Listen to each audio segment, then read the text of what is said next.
ಏನು ಗೊತ್ತಾ, ಅವ್ರು ಜಪಾನಿಗೆ ಬಂದು 2-3 ದಿನ ಆದಮೇಲೆ ನನಗೆ ಫೋನ್ ಮಾಡಿದರು. ಶೋಭಾ ಅವರೇ, ಏನು ಊಟ ಮಾಡ್ತೀರಾ ನೀವು ಡೈಲಿ?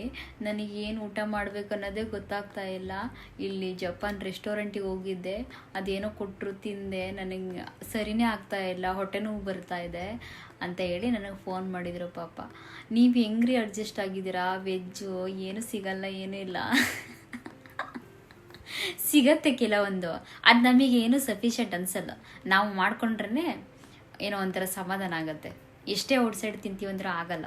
ವೆಜ್ ಸಿಗತ್ತೆ, ತುಂಬ ಕಾಸ್ಟ್ಲಿ ಸಿಗತ್ತೆ, ಆದರೆ ನಮಗೆ ತೃಪ್ತಿ ಅನಿಸಲ್ಲ ಊಟ ಮಾಡಿದ್ರೆ.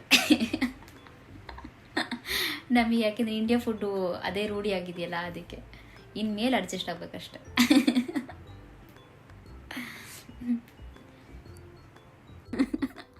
ಇಷ್ಟೋ ತನಕ ವೆಯ್ಟ್ ಮಾಡ್ತಿದ್ರಲ್ಲ, ಇವರೇ ನಮ್ಮ ಟೀಚರ್, ಲಕ್ಷ್ಮಿ ಟೀಚರ್. ಈಗ ಕೇಳ್ತೀನಿ, ಕ್ವಶನ್ ಆನ್ಸರ್ ಮಾಡಿ ಆಯ್ತಾ? ನೀವು ಯಾವ ಥರ ಫಸ್ಟ್ ಜಪಾನಿಗೆ ಬರಬೇಕಂತ ನಿಮಗೆ ಯಾಕೆ ಅನಿಸ್ತು? ನಾನು ಇಂಟರ್ನ್ಯಾಷನಲ್ ಜಾಬ್ಸ್ ಅಪ್ಲೈ ಮಾಡ್ತಿದ್ದೆ ಸರ್ಚ್ ಅಸೋಸಿಯೇಟಲ್ಲಿ. ನಾನು ಇಂಟರ್ನ್ಯಾಷನಲ್ ಸ್ಕೂಲಲ್ಲಿ ಕೆಲಸ ಮಾಡೋದ್ರಿಂದ ಈ ಜಾಬ್ ಆಪರ್ಚುನಿಟಿ ಸಿಕ್ತು. ಜಪಾನ್ ಚೆನ್ನಾಗಿದೆ ಅಂತಂದರೆ ಎಲ್ಲರೂ ಅದಕ್ಕೆ ಬಂದು. ಅಂದರೆ ಇವಾಗ ಎಕ್ಸಾಮು ಏನಾದರೂ ಇತ್ತಾ ನಿಮಗೆ? ಇಲ್ಲ, ನಾನು ಮುಂಚೆಯಿಂದನೂ ಇಂಟರ್ನ್ಯಾಷನಲ್ IB ಕರಿಕ್ಯುಲಮ್ ಅಂತ ಇದೆ, ಇಂಟರ್ನ್ಯಾಷನಲ್ ಬ್ಯಾಕ್ಯುಲರೇಟ್ ಅಂತ. ಸೊ ಅದು all over the world same ಇರುತ್ತೆ ಕರಿಕ್ಯುಲಮ್, ಎಲ್ಲ ಕಡೆ ಹೋಗ್ಬೋದು, ಎಲ್ಲಾದರೂ ಅಪ್ಲೈ ಮಾಡ್ಬೋದು. ಸೊ ಅದಕ್ಕೆ ಒಂದು ವೆಬ್ಸೈಟ್ ಇರುತ್ತೆ, ಅಲ್ಲಿ ಅಪ್ಲಿಕೇಶನ್ ಓಪನ್ ಇರುತ್ತೆ. ಯಾವ ಸ್ಕೂಲ್? ಸರ್ಚ್ ಅಸೋಸಿಯೇಟ್ ಅಂತ. ತಿಳ್ಕೊಳ್ಳಿ ಆಯ್ತಾ? ಸರ್ಚ್ ಅಸೋಸಿಯೇಟ್ ಅಂತ. ಯಾಕಂದ್ರೆ ಇಂಡಿಯಾದಲ್ಲಿ ತುಂಬ ಜನ ಇದ್ದಾರೆ. ಸರ್ಚ್ ಏನಂದ್ರಲ್ಲ, ಸರ್ಚ್ ಅಸೋಸಿಯೇಟ್ ಅಂತ. ಅಲ್ಲಿ ನೀವು ಇಂಟರ್ನ್ಯಾಷನಲ್ ಸ್ಕೂಲಲ್ಲಿ ಕೆಲಸ ಮಾಡ್ತಾ ಇದ್ದು ನಿಮ್ಮದು ಟೀಚಿಂಗ್ ಸರ್ಟಿಫಿಕೇಟ್ ಇದ್ದರೆ ಎಲ್ಲಾದರೂ ಅಲ್ಲಿ ಅಪ್ಲಿಕೇಶನ್ಸ್ ಇರುತ್ತೆ, ಯಾವುದು ಪೊಸಿಷನ್ ಓಪನ್ ಇರುತ್ತೆ, ಅಲ್ಲಿ ನೀವು ಅಪ್ಲೈ ಮಾಡ್ಬೋದು. ಅಂದರೆ MSc ಮೇಲೆ ಆ ಥರ ನೀವು ಸಬ್ಜೆಕ್ಟ್ ಎಕ್ಸ್ಪರ್ಟ್ ಇರಬೇಕು. ಸಬ್ಜೆಕ್ಟ್ ಎಕ್ಸ್ಪರ್ಟ್ ಇರಬೇಕು. ನಾನು BSc ಮಾಡಿ MSc ಮಾಡಿದ್ದೀನಿ ಫಿಸಿಕ್ಸಲ್ಲಿ. ಸೊ ಆಮೇಲೆ ಟೀಚಿಂಗ್ ಸರ್ಟಿಫಿಕೇಟು ಇದೆ, B.Ed. ಆಮೇಲೆ ನಂದು ಇಂಟರ್ನ್ಯಾಷನಲ್ ಸ್ಕೂಲಲ್ಲಿ ಎಕ್ಸ್ಪೀರಿಯನ್ಸ್ ಇದೆ. ಎಷ್ಟು ವರ್ಷ ಎಕ್ಸ್ಪೀರಿಯನ್ಸ್ ಇದೆ? ನಾನು 12 ವರ್ಷ. 12 ವರ್ಷನಾ? ಗ್ರೇಟ್. ಅದಕ್ಕೆ ತಿಳ್ಕೊಂಡ್ರಾ ಯಾವ ಥರ ಅಪ್ಲೈ ಮಾಡಬೇಕು ಅಂತ? ಮತ್ತೆಂತ ಮಾತಾಡೋಣ, ವೇಟ್. ಓಕೆ, ಜಪಾನ್ ಜಾಬ್ ಅಂತ ಗೊತ್ತಾಯ್ತಲ್ಲ, ನೀವು ಯಾವ ಥರ ಖುಷಿ ಪಟ್ರಿ? ಖುಷಿಗಿಂತ ಜಾಸ್ತಿ ತುಂಬಾನೇ ಟೆನ್ಷನ್ ಇತ್ತು. ಟೆನ್ಷನ್ ಯಾಕೆ? ಹೆಂಗೆ ಬೇರೆ ಕಂಟ್ರಿಗೆ ಬರಬೇಕು, ಎಲ್ಲಾನು ಬೇರೆ ಇರುತ್ತೆ ಕಲ್ಚರು. ಮತ್ತೆ ಹುಡ್ಕಕ್ಕೆ ಶುರು ಮಾಡಿದೆ ಇಂಟರ್ನೆಟ್ಟಲ್ಲಿ ಜಪಾನ್ ಬಗ್ಗೆ, ಹೆಂಗಿರುತ್ತೆ ಅಲ್ಲಿ ಕಲ್ಚರ್ ಯಾವ ಥರ ಅಂತೆಲ್ಲ. ಇಲ್ಲಿ ಕೆಲಸದವ್ರು ಸಿಗೋದಿಲ್ಲ, ಟ್ರಾನ್ಸ್ಪೋರ್ಟ್ ಪಬ್ಲಿಕ್ ಟ್ರಾನ್ಸ್ಪೋರ್ಟಲ್ಲೇ ಓಡಾಡಬೇಕು, ಎಲ್ಲ ನಾವೇ ಸ್ವಂತ ಮಾಡಬೇಕು. ಸೊ ನನ್ನ ಚಿಕ್ಕ ಮಕ್ಕಳಿದ್ದಾಳಲ್ಲ, ಸೊ ಅದೆಲ್ಲ ಹೆಂಗೆ ಮಾಡೋದು ಅಂತೆಲ್ಲ ಯೋಚನೆ ಇತ್ತು.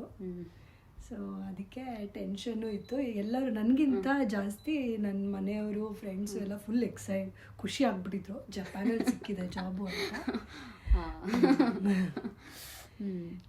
ಆಮೇಲೆ ನೆಕ್ಸ್ಟ್ ಪ್ರೊಸೀಜರು ಒಂದೊಂದೇ ಶುರು. ಆಮೇಲೆ ಮುಂದೆ ಏನಾಯ್ತು? ಮುಂದೆ ಏನಿಲ್ಲ, ಎಲ್ಲ ಡಾಕ್ಯುಮೆಂಟೇಶನ್ ನನ್ನ ಸ್ಕೂಲ್ ಅವರೇ ಮಾಡಿದ್ದು. ನಂದೆಲ್ಲ ಡಾಕ್ಯುಮೆಂಟ್ಸ್ ಕೇಳ್ತಿದ್ರು, ಪಾಸ್ಪೋರ್ಟು, ನನ್ನ ಸರ್ಟಿಫಿಕೇಟ್ಸು, ಟೀಚಿಂಗ್ ಸರ್ಟಿಫಿಕೇಟ್ಸು, ಏನೇನು ನನ್ನ ಮಗಳದು ಎಲ್ಲ, ಪಾಸ್ಪೋರ್ಟು, ಬರ್ತ್ ಸರ್ಟಿಫಿಕೇಟ್ ಅವಳದು, ಆ ಥರ ಎಲ್ಲ ಡಾಕ್ಯುಮೆಂಟ್ಸ್ ಕೇಳಿದ್ರು. ಅವ್ರೇನೇನು ಕೇಳಿದ್ರು ಅದನ್ನೆಲ್ಲ ಕೊಟ್ಟು ಒಂದು ಫಾರ್ಮ್ ಫಿಲ್ಅಪ್ ಮಾಡೋದಿತ್ತು. ನನಗೆ ಎಷ್ಟು ಅರ್ಥ ಆಗುತ್ತೋ ಅಷ್ಟು ಫಿಲ್ಅಪ್ ಮಾಡಿ, ಒಂದು ಟ್ರಾನ್ಸ್ಲೇಟೆಡ್ ಇತ್ತು, ಜಾಪನೀಸಲ್ಲಿ ಇತ್ತು, ಆದರೆ ಅದರದ್ದೇ ಟ್ರಾನ್ಸ್ಲೇಟೆಡ್ ವರ್ಷನ್ನು ಕೊಟ್ಟಿದ್ರು. ಸೊ ಅದರಲ್ಲಿ ನಾನು ಮಾಡಿದ್ಮೇಲೆ ನಮ್ಮ ಸ್ಕೂಲ್ ಅವರೇ ಜಾಪನೀಸಲ್ಲಿ ಫಿಲ್ ಮಾಡಿ ಅವ್ರು ಅಪ್ಲೈ ಮಾಡಿದರು. ಅಪ್ಲೈ ಮಾಡಿ ಆದಮೇಲೆ ಅಲ್ಲಿಗೆ ಬಿಟ್ಬಿಟ್ಟೆ ಅವ್ರಿಗೇನೆ, ಏನು ಮಾಡ್ತಾರೋ ಮಾಡಲಿ ಅಂಥೇಳಿ. ಆಮೇಲೆ ರೆಡಿಯಾಗಿ ಶುರು ಮಾಡಿದೆ. ಮೆಂಟಲಿ ಫುಲ್ ಸ್ಟ್ರೆಸ್, ರಾತ್ರಿ ಎಲ್ಲ ಯೋಚನೆ ಮಾಡಿ ಒಂದು ದಿವಸ ಹೋಗಲೇಬೇಕಲ್ಲ, ಇನ್ನು ಹೋಗ್ತಾ ಇದ್ದೀನಿ ಅಂಥೇಳಿ ಮೈಂಡ್ ಸೆಟ್ ಫುಲ್ ಮನಸ್ಸು ಸೆಟ್ ಮಾಡಿಕೊಂಡೆ, ಹೋಗಲೇಬೇಕು ಅಂಥೇಳಿ. ಅದಕ್ಕೆ ಅದ್ರದ್ದೇನು ಆಲ್ಟರ್ನೇಟಿವ್ ಆಪ್ಷನ್ ತಲೆಯಲ್ಲಿ ಹೋಗ್ತಾ ಇರಲಿಲ್ಲ. ಆಗಿದ್ದಾಗತ್ತೆ ಅಂತ ಹೇಳಿ ಆಮೇಲೆ ಅಲ್ಲಿ ಇದು ಬೇಕು ಅದು ಬೇಕು, ಯಾವ ಬಟ್ಟೆ ಇಟ್ಕೋಬೇಕು, ಅದು ಇದು ಅಂತೆಲ್ಲ ಪ್ರಿಪೇರ್ ಮಾಡೋಕ್ಕೆ ಶುರು ಮಾಡಿದ್ದೆ. ಆಮೇಲೆ ಮಧ್ಯದಲ್ಲಿ ಬಿಟ್ಬಿಟ್ಟಿದ್ದೆ. ನನ್ನ ಸ್ಕೂಲು ಅಲ್ಲಿ ಮುಂಬೈಯಲ್ಲಿರೋ ಸ್ಕೂಲ್ದು ಕೆಲಸ, ಅದಕ್ಕೆ ಅಲ್ಲಿರೋದೆಲ್ಲ ಮನೆದೆಲ್ಲ ಸಾಮಾನೆಲ್ಲ ಕಳಿಸೋದು, ಅದ್ರ ಕೆಲಸಗಳೆಲ್ಲ ಶುರು ಆಯಿತು. ಅದಾದಮೇಲೆ ಬಂದೆ ಪುಣೆಯಲ್ಲಿ, ಎಲ್ಲ ರಜಾ ಶುರು ಆಯಿತು ನನಗೆ. 2 ತಿಂಗಳು ಮಧ್ಯದಲ್ಲಿ ಗ್ಯಾಪ್ ಇತ್ತು ನನ್ನ ಸ್ಕೂಲ್ ಮುಗ್ದು ಈ ಸ್ಕೂಲ್ ಶುರು ಆಗೋಕ್ಕೆ. ಸೊ ಅವಾಗ ಎಲ್ಲ ಕಡೆ ಎಲ್ಲ ಇಂಟರ್ನೆಟಲ್ಲಿ ಇನ್ಸ್ಟಾಗ್ರಾಮಲ್ಲಿ ಸುನಾಮಿ, ದೊಡ್ಡ ಸುನಾಮಿ ಜಪಾನಲ್ಲಿ ಪ್ರೆಡಿಕ್ಷನ್ನು, ಮಾಂಗಾ ಪ್ರೆಡಿಕ್ಷನ್ ಆಗ್ತಿತ್ತು. ಎಲ್ಲರೂ ನಂಗೆ ಮೆಸೇಜ್ ಮಾಡ್ತಿರೋ, ಜಪಾನ್ ಹೋಗ್ತಿದ್ಯಾ, ಅಲ್ಲಿ ಅರ್ಥಕ್ವೇಕ್ ಬರುತ್ತೆ, ಇದು ಬರುತ್ತೆ, ಹೆಂಗೆ ಹೋಗ್ತೀಯಾ ಅಂತೇಳಿ. ನಾನು ಇನ್ನೇನಾಗುತ್ತೋ ಏನು ಗೊತ್ತಿಲ್ಲ, ಬಂದರೆ ಸರ್ಟಿಫಿಕೇಟ್ ಆಫ್ ಎಲಿಜಿಬಿಲಿಟಿ ಬರಬೇಕು, ಅದು ಬಂದಮೇಲೆ ವೀಸಾ ಅಪ್ಲೈ ಮಾಡಿದ್ದೆ. ಸೊ ಸರ್ಟಿಫಿಕೇಟ್ ಆಫ್ ಎಲಿಜಿಬಿಲಿಟಿ ನಮ್ಮ ಸ್ಕೂಲವ್ರು ಅಪ್ಲೈ ಮಾಡಿದರು. ಅದು ಮಾಡಿದ್ಮೇಲೆ ಅವರು ಫುಲ್ ಗಾಯಬಾಗ್ಬಿಟ್ಟಿದ್ರು. ಅಂದರೆ ಅವ್ರಿಗೆ ಗೊತ್ತಿತ್ತು ಅನ್ಸುತ್ತೆ 2 ತಿಂಗಳು 2.5 ತಿಂಗಳು ಆಗುತ್ತೆ ಅಂತ ಹೇಳಿ. ಆದರೆ ನಾನು ಇನ್ನೂ ಬಂದಿಲ್ಲ. ಮೋಸ್ಟ್ಲಿ ಜಪಾನ್ ಅವರು ಕ್ಯಾನ್ಸಲ್, COE ಯಾಕೆ ಬರ್ತಾ ಇಲ್ಲ ಇನ್ನೂ ನಂಗೆ ಗೊತ್ತಿರಲಿಲ್ಲ ಇಷ್ಟು ಲೇಟ್ ಆಗುತ್ತೆ ಅಂತೇಳಿ. COE ಬರ್ತಾ ಇಲ್ಲ ಅಂತ ಹೇಳಿದ್ರೆ ಮೋಸ್ಟ್ಲಿ ಜಪಾನ್ ಅವರು ಪ್ರಿಕಾಷನರಿ ಮೆಷರ್ಸ್ ಅಂತ ಹೇಳಿ ಹೊಸದಾಗಿ ಯಾರೋ ಬರ್ತಿದಾರೋ ಅವರೆಲ್ಲರೂ ಸ್ಟಾಪ್ ಮಾಡಿರ್ಬೋದು. ಯಾಕಂದರೆ ಆ ಟೈಮಲ್ಲಿ ಈ ಥರ ಇದನ್ನು ತಗೊಳ್ತಿದ್ರು ಅವರು ಡಿಸಿಷನ್ಸು. ಅಂದರೆ ಟೂರಿಸ್ಟ್ ಎಲ್ಲ ಕ್ಯಾನ್ಸಲ್ ಮಾಡೋರು. ಜುಲೈಯಲ್ಲಿರೋದು ಎಷ್ಟೊಂದು ಟೂರಿಸ್ಟ್ ಇಂಡಿಯಾದವರು ಬರೋದು ಕ್ಯಾನ್ಸಲ್ ಎಲ್ಲ ಮಾಡಿದರು. ಆವಾಗ ಎಂಟರ್ಟೈನು ಮಾಡ್ತಿರ್ಲಿಲ್ಲ ಟೂರಿಸ್ಟ್ ವೀಸಾಗೆ ಜಪಾನ್ ಅವರು ಅಂತೆಲ್ಲ ನನಗೆ ಆನ್ಲೈನಲ್ಲಿ ಗೊತ್ತಿತ್ತು. ಇಲ್ಲಿ ಏನಿದೆ ಅಂತ ಗೊತ್ತಿರಲಿಲ್ಲ. ಸೊ ಇದು ಎಲ್ಲ ಪ್ರೊಸೆಸ್ಸಲ್ಲೂ ಶೋಭಾ ವಿಡಿಯೋ ನಾನು ಸೊ ಶೋಭಾ ಒಬ್ಳನೇ ಪಾಸಿಟಿವ್ ಆಗಿದ್ದಿದ್ದು ಜಪಾನ್ ಬಗ್ಗೆ. ಇದು ಚೆನ್ನಾಗಿದೆ ಅಂದ್ಕೊಂಡು ಆಯಿತು, ಇವು ಇಷ್ಟೊಂದು ಚೆನ್ನಾಗಿದೆ ಅಂತ ಹೇಳ್ತಿದ್ದಾರಲ್ಲ ಅಂತ ಮೆಸೇಜ್ ಮಾಡಿಬಿಟ್ಟು ಶೋಭಾಗೆ ಒಂದು ದಿವಸ ಕೇಳಿದೆ. ಸೊ ಶೋಭಾಗೆ ಕೇಳಿದೆ ಮೆಸೇಜ್ ಮಾಡಿಬಿಟ್ಟು, ಇನ್ನು ಶೋಭಾ ಬೇರೆ ಇಷ್ಟೊಂದು ಫೇಮಸ್ ಆಗಿದ್ದಾರೆ, ನಾನು ರಿಪ್ಲೈ ಮಾಡ್ತಾರೋ ಇಲ್ಲೋ ಗೊತ್ತಿಲ್ಲ ಅಂಥೇಳಿ ಹಂಗೆ ಮೆಸೇಜ್ ಮಾಡಿ ನೋಡಿದೆ. ಹಾಯ್, ನಾನು ಈಗ ಬರ್ತಾ ಇದ್ದೀನಿ, ನನ್ನ ಮಗಳ ಜೊತೆ ಬರ್ತಿದ್ದೀನಿ ಅಂತ. ಸರಿ ಅಂತಂದರು. ಆಮೇಲೆ ರಿಪ್ಲೈ ಮಾಡಿದ್ರು ಅವರು. ನಂದು ಎಷ್ಟೊಂದು ಜನದಲ್ಲಿ ಮಧ್ಯದಲ್ಲಿ ನಂದು ಮೆಸೇಜ್ ರಿಪ್ಲೈ ಮಾಡೋಕ್ಕೆ ಸಿಕ್ಕಿದೆ ಅವ್ರಿಗೆ. ಅದಕ್ಕೆ ಮೆಸೇಜ್ ಮಾಡಿದ್ಮೇಲೆ ಆಯಿತು, ಕೇಳಿದೆ ಎಲ್ಲ ಸುನಾಮಿ ಎಲ್ಲ ಅಂತಿದ್ದಾರೆ, ಹೆಂಗಿದೆ ಅಲ್ಲಿ ಅಂತ. ಏನೂ ಇಲ್ಲ, ಎಲ್ಲ ಚೆನ್ನಾಗಿದೆ ಅಂತ ಹೇಳಿದ್ರು. ಆಯ್ತು ಸರಿ ಬಿಡು, ಶೋಭಾನ್ ಭರೋಸೆ ಮೇಲೆ ಹೋಗ್ಬಿಡೋಣ ಜಪಾನ್ಗೆ ಅಂತ ಹೇಳ್ಬಿಟ್ಟು COE ಬಂದಮೇಲೆ ವೀಸಾ ಅಪ್ಲೈ ಮಾಡಿದೆ. ವೀಸಾನು ಟೈಮಿಗೆ ಸರಿಯಾಗಿ ಬಂತು. ಸೊ ಆಗಸ್ಟ್ 5ಗೆ ನಾನು ಇಲ್ಲಿ ಲ್ಯಾಂಡ್ ಆಗಿತ್ತು. ಸೊ ಅಲ್ಲಿಂದ ಫ್ಲೈಟ್ ಇತ್ತು Mumbai to Singapore to Tokyo, Haneda. ಆಮೇಲೆ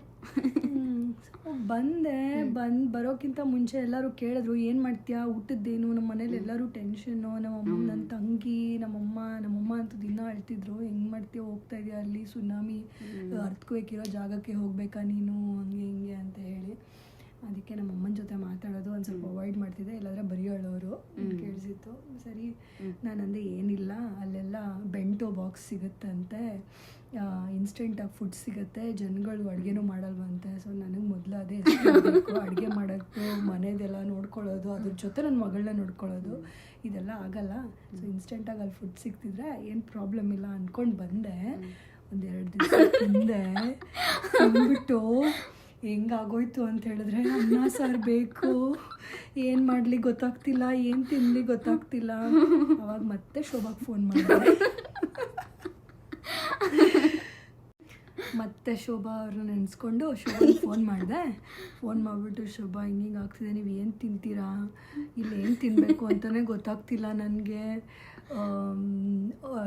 ತುಂಬಾ ಹಶ್ವಾಗ್ಬಿಟ್ಟಿತ್ತು. ಅದಕ್ಕೆ ನಾನು ಇದು ತಿಂತೀನಿ, ಅಲ್ಲಿ ಅನ್ನ ಸಿಗುತ್ತೆ, ಮೊಸರು ಅನ್ನ ಅಂತಂದರು. ಹೋಗ್ಬಿಟ್ಟು ಇದು ಫುಜಿ ಮಾರ್ಟ್ ಅಂತ ಇದೆ ಇಲ್ಲಿ ದೊಡ್ಡದಾಗಿ, ಅಲ್ಲಿ ಅನ್ನ ಇರುತ್ತೆ ಹಿಂಗೆ ಡಬ್ಬದಲ್ಲಿ, ಸ್ವಲ್ಪ ಬೇಯಿಸಿರ್ತಾರೆ ಅನಿಸುತ್ತೆ, ಫುಲ್ ಬೇಯಿಸಿರೋದಿಲ್ಲ. ಅದನ್ನು ಸ್ವಲ್ಪ ನೀರು ಹಾಕಿ ಮೈಕ್ರೋವೇವ್ ಅವನಲ್ಲಿ ಇಟ್ಟರೆ ಬಿಸಿ ಅನ್ನ ಇರುತ್ತೆ. ಇದೆ ಜಾಪನೀಸೇ ಅನ್ನ, ಒಂದು ಸ್ವಲ್ಪ ಅಂಟು, ಬಟ್ ನಂಗೆ ಇಷ್ಟ ಆ ಥರ ಇರೋದು. ಅದ್ರ ಜೊತೆ ಮೊಸರು ಚೆನ್ನಾಗಿರುತ್ತೆ. ಅದರಲ್ಲೇ ಕಾಳ ಕಳೆದೆ 2 ದಿವಸ. ಸೊ ಅದಾದ್ಮೇಲೆ ಮತ್ತೆ ಒಬ್ರಿಗೆ ಫ್ರೆಂಡಿಗೆ ಇಲ್ಲೇ ಇದ್ದಾರೆ, ಇಂಡಿಯನ್ನು, ನಮ್ಮ ಸ್ಕೂಲಲ್ಲೇ ಕೆಲಸ ಮಾಡ್ತಾರೆ. ಅವರಿಗೆ ಮೆಸೇಜ್ ಮಾಡಿದೆ, ನನಗೆ ಹಶ್ವಾಗಿದೆ ಅಂತ ಹೇಳಿ ಮುಗೀತು. ಅದಕ್ಕೆ ಕೊನೆಗೆ ನಮ್ಮ ಇಂಡಿಯನ್ ಫ್ರೆಂಡು ನಂದು ಪರದಾಟ ನೋಡಿ ಒಂದಿಷ್ಟು ದೊಡ್ಡ ಡಬ್ಬದಲ್ಲಿ ಅನ್ನ, ಇಷ್ಟು ದೊಡ್ಡ ಡಬ್ಬದಲ್ಲಿ ಸಾರು, ಬಜ್ಜಿ, ಉಪ್ಪಿನಕಾಯಿ ಇದೆಲ್ಲ ತೊಗೊಂಬಂದು ಕೊಟ್ಟರು.